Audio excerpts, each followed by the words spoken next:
justamente a manchete da Raniele Veloso, porque o governo comemorou, Ari. Lula comemora o crescimento do PIB.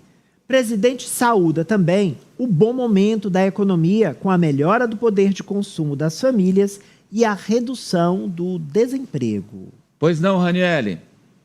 São os índices positivos econômicos que o presidente Lula sempre repete em seus discursos e dessa vez está comemorando hoje por conta desse resultado acima do esperado do segundo trimestre do PIB brasileiro. Lula falou que esse resultado não tem nada de bravata e nem de mentira e atribuiu ao menor índice de desemprego e também ao consumo das famílias, uma vez que o agro saiu ali do protagonismo. Vamos ver ali o post do presidente, Ari. Mais uma boa para a economia. O PIB cresceu 1,4% no segundo trimestre de 2024, uma alta de 3,3% em relação a um ano atrás. Crescimento que se soma ao aumento dos empregos, ao aumento do consumo das famílias e melhor qualidade de vida. Sem bravata e mentiras. É isso que importa. E ele fez um repost. Exatamente, ele fez um repost da ministra Simone Tebet, ministra do Planejamento e Orçamento, que vai explicar o projeto de lei orçamentária nesse ano aqui no Congresso, e ela disse que isso faz com que revisem os resultados de crescimento do PIB geral desse ano para próximo de 3%, o que surpreenderia novamente. Também os parlamentares governistas, os ministros palacianos comentaram e comemoraram esse resultado. O ministro Padilha, da Secretaria de Relações Institucionais, disse que as revisões, as projeções pessimistas têm de ser revistas, porque o Brasil do presidente Lula está crescendo. Também outro parlamentar, o senador Humberto Costa, do PT de Pernambuco, disse que o Lula foi lá e fez de novo, surpreendeu o mercado. Como os senadores gostam de tocar nesse assunto, inclusive o líder do governo aqui no Senado, Jacques Wagner, ele falou novamente hoje, olha, só tem notícia boa, a economia está crescendo e isso faz com que o mercado se acalme. Também outro senador, Fabiano Contarato, do PT do Espírito Santo, disse que não foi sorte, sim fruto de trabalho. Importante também a repercussão do ministro da Economia, Fernando Haddad. Esse também comemorou e falou em revisão das projeções. Ele disse que o PIB pode chegar ali e passar dos 2,8%. Vamos ver. Olha, a projeção da SPE, que estava para ser atualizada, estava em 1,35. Então veio 1,4, muito em linha com as projeções da SPE. Agora nós vamos provavelmente reestimar o PIB para o ano, que deve, pela força com que ele vem se desenvolvendo, deve superar aí 2,7, 2,8, e há instituições que já estão projetando um PIB superior a 3. Isso pode, inclusive, ensejar uma reprojeção das receitas para o ano que vem, se continuar forte como está. Até porque o governo está procurando ali fontes de arrecadar os mais de 160 bilhões de reais a mais que eles estão prevendo no projeto de lei orçamentária. Vamos agora ouvir os analistas. Na minha visão, rapidamente, o investimento no aumento real do salário mínimo, aumento dos valores do Bolsa Família e no número de pessoas que recebem esse benefício e outros benefícios sociais, dinheiro na mão das pessoas mais simples, de baixa renda, é o dinheiro que faz multiplicar a economia, é um dinheiro que rende. Professor Marco Antônio Villa, sua avaliação. Olha, Amadeu, sem exagero, você destacou, o mercado errou outra vez, né? Lembre-se que no começo do ano passado, 2023, falava que o Brasil ia crescer 0,5. Alguns diziam que ia crescer 0, portanto ia ficar estagnado. E outros mais otimistas do mercado falavam em 0,7. O crescimento foi de 2,9, um erro, portanto, enorme, né? Segundo, nesse ano, no início, alguns falavam em 0,5% até 1%, outros 0%, e quando houve a tragédia gaúcha, imaginava-se que a situação ficaria ainda mais difícil do crescimento do PIB. Pelo que nós temos vendo até agora, felizmente, isso não ocorreu no crescimento do PIB.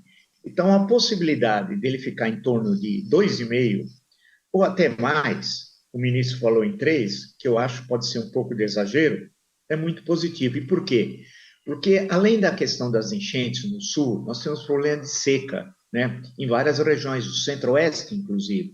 E pode ser que isso tenha algum tipo de interferência na produção. Terá. Agora, eu não sei em quanto.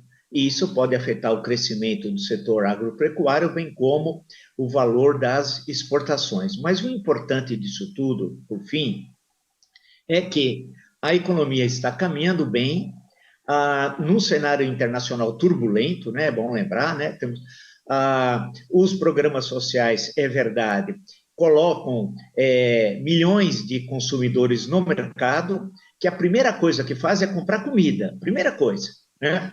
E depois, quando pode pensar em alguma coisa, sonham com a chamada linha branca, né? É o grande sonho.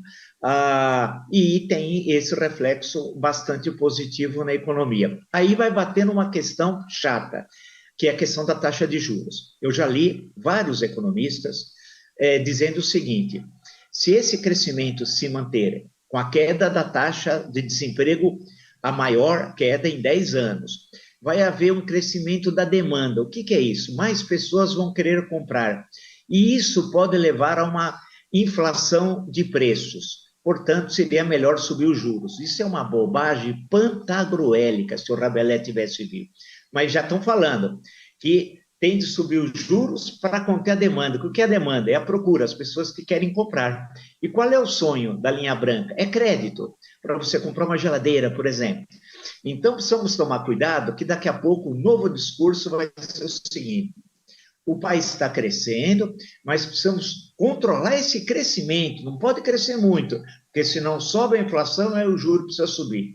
Isso é uma bobagem, como veremos daqui a alguns meses. Amadeu, o governo tem um desafio agora. Todos os indicadores são reais, concretos, verdadeiros, indicadores econômicos. Não são indicadores abstratos. É a sua vida. Você receber um salário e o que você compra esse mês, você consegue comprar no seguinte, assim você pode se programar, por exemplo. É você ter mais crédito, como o professor explicou, e o desenrola foi muito, mas muito importante para aquecer o mercado. Só que a gente separou aqui duas pesquisas de agora, uma da Atlas Intel e outra da Quest, da Genial Quest, sobre a percepção do brasileiro sobre a economia. Você está sentado para não cair? Veja só, Atlas Intel agora é de 28 de agosto. 47% dos brasileiros acham que a situação da economia está ruim. E 33% consideram que está boa. 21% acham que não saiu do lugar. E o da Genial Quest é parecida. Pior ainda, acho que 36% acham que piorou. Que a economia piorou. E aí os cientistas políticos fazem a seguinte leitura, que o Amadeu já tocou nesse ponto, nós já tocamos nesse ponto, que as pessoas estão avaliando com a polarização política. Não estão avaliando de acordo com o poder de compras real no supermercado, não. Elas estão avaliando com o coração, com a emoção. E o que é pior, contribui para essa avaliação polarizada que não leva em conta os fatores reais, não leva em conta que um parente conseguiu arranjar um emprego, que ela conseguiu quitar suas dívidas e agora está conseguindo fazer o supermercado 2 vezes no mês, não. Não leve em consideração isso, não. Eu gosto ou eu não gosto desse político. E muita gente se informando só em rede social, só com o tiozinho do WhatsApp. E lá a informação é distorcida. A informação real não chega, só chega o corte. Como driblar essa armadilha, Poliana? Até agora o que o governo tem tentado investir na comunicação não tem funcionado. O trabalho é esse, é de comunicação. E precisa envolver todos os atores do governo federal e também os políticos aliados, tanto no Congresso Nacional como nos estados, governadores, as bancadas. Agora a gente não vê um discurso uníssono. Tem falado muito mais alto as polêmicas em torno de falas do presidente em alguns momentos, o próprio ruído dessas crises que envolvem a extrema-direita. A gente tem falado muito, por exemplo, nos últimos dias sobre o X. Todas essas polêmicas que ao longo das semanas vão se renovando acabam deixando o discurso do governo mais baixo, com um eco mais curto. Então, realmente é um desafio que só a comunicação, eu acredito, pode resolver. E eu não estou falando só da comunicação institucional, que ela precisa acontecer de forma mais eficaz, mas também do trabalho dos aliados do presidente. Eu vou dar uma demanda aqui para o Francis. Atenção, Francis Teixeira, você que é comunicador e é também um cientista social. Presta atenção, Francis Teixeira. Como fazer para que... Porque hoje o Brasil está assim.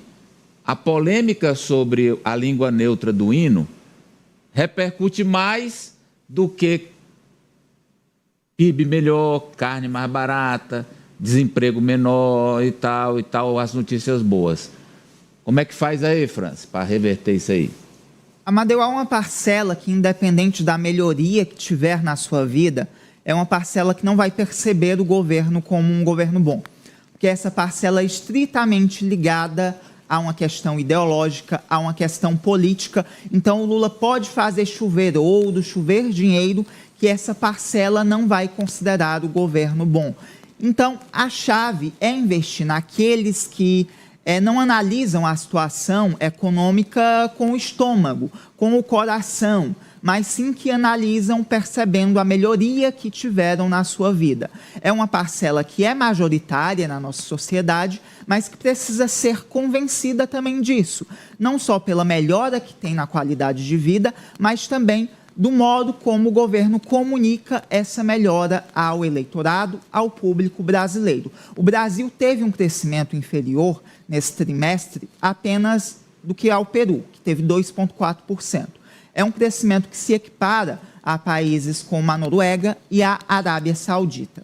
Então, o Brasil tem um potencial de crescimento muito grande, especialmente porque a área que mais cresceu foi a indústria, que teve um crescimento ali de 1,8%. E é uma área extremamente importante. E vale lembrar, Amadeu, que em março desse ano, o governo federal lançou um programa para renovar a indústria brasileira com a aplicação de 3,4 bilhões de reais. Então, há um crescimento em vista muito bom, mas é preciso que o governo saiba dialogar com aqueles que querem dialogar. Porque há uma parcela do eleitorado, há uma parcela dos brasileiros que, independente do que aconteça, não mudará a percepção do governo.